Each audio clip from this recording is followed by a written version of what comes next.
The rain hammered down on New Terra's streets like bullets of ice, turning the alleyways into rivers of neon-reflected grime. Most pedestrians hurried past with their collars up and their eyes down, ignoring the hunched figure shivering beneath a torn tarp in the corner of 5th and Morrison. But 12-year-old Marcus Chen stopped. The alien elder was unlike anything Marcus had seen in his neighborhood before. His skin was a deep azure, cracked and weathered like ancient stone, and his forearms were wrapped tightly around his frail body. 2 of his 3 eyes were closed, and the third tracked Marcus with a weariness that spoke of too many cold nights and too few kind souls. Marcus clutched the paper bag containing his dinner, a still-warm burger and fries from the corner diner where his mother worked double shifts. His stomach growled in protest, but something in that single open eye made him pause. "Sir?" Marcus approached cautiously, the way his teacher had instructed when meeting new species. "Are you okay?" The elder's translator device flickered weakly at his neck, producing garbled static before managing a few words. "Cold, hungry, no trouble, young human." Marcus glanced down at his food, then back at the shivering alien. His mother always said that kindness cost nothing, even when you had nothing to give. Without another thought, he extended the paper bag. "Here, you need this more than I do." The elder's 3 eyes suddenly snapped open, all focusing on the boy with an intensity that should have been frightening. One trembling hand reached out, then hesitated. "You give food? To me?"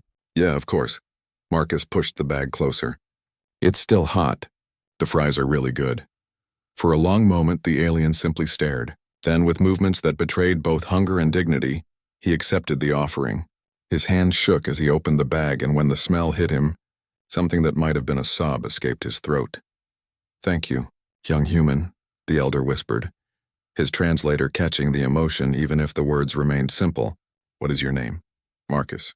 "Marcus Chen, Marcus Chen." The alien repeated it like a prayer. "I am Velthar of the 7th House of Proxima. I will remember this kindness." Marcus smiled, already feeling the cold seep through his thin jacket. "Don't worry about it. Everyone needs help sometimes, right?" He started to leave, but the elder called after him. "Wait, young Marcus.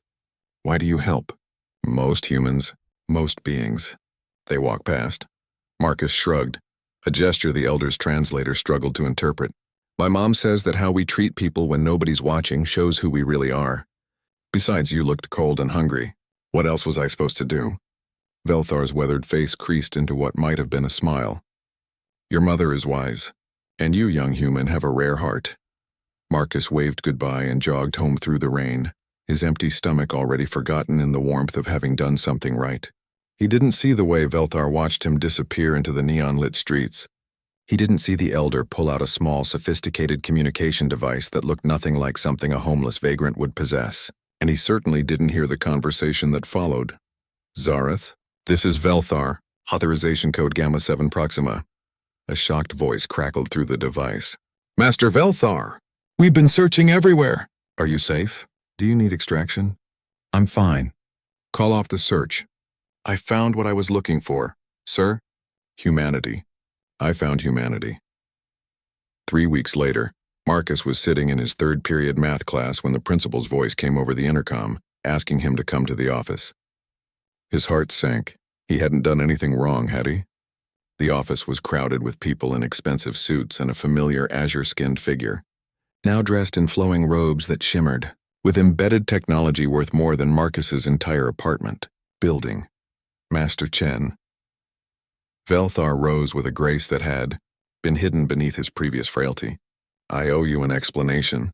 Marcus's mouth hung open. You were a test," Velthar confirmed.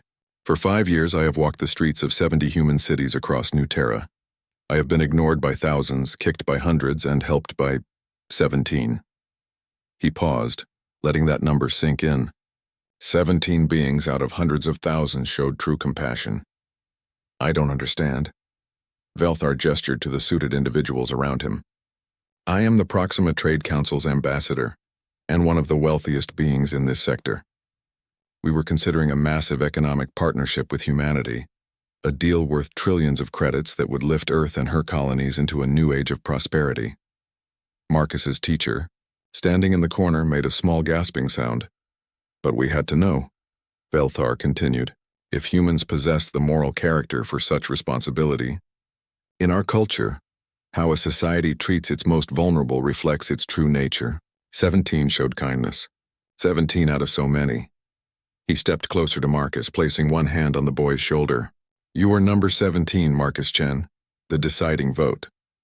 So, what happens now? Velthar's 3 eyes gleamed with something that looked like hope. Now, young Marcus, your species gets their chance.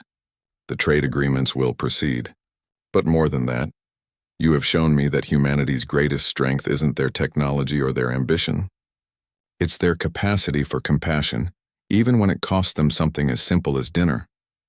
He produced a small data chip. For you, a scholarship fund fully endowed, for your education and your mother's retirement. You gave when you had little. Now let me give when I have much. Marcus felt tears prick his eyes. I just gave you a burger. You gave me faith in your species, Velthar corrected gently, and in this universe that is worth infinitely more than any meal. As Marcus left the office in a daze, Velthar turned to his aides. Remember this day, he said quietly. The day a hungry boy with an empty wallet taught the richest beings in the galaxy what wealth truly means.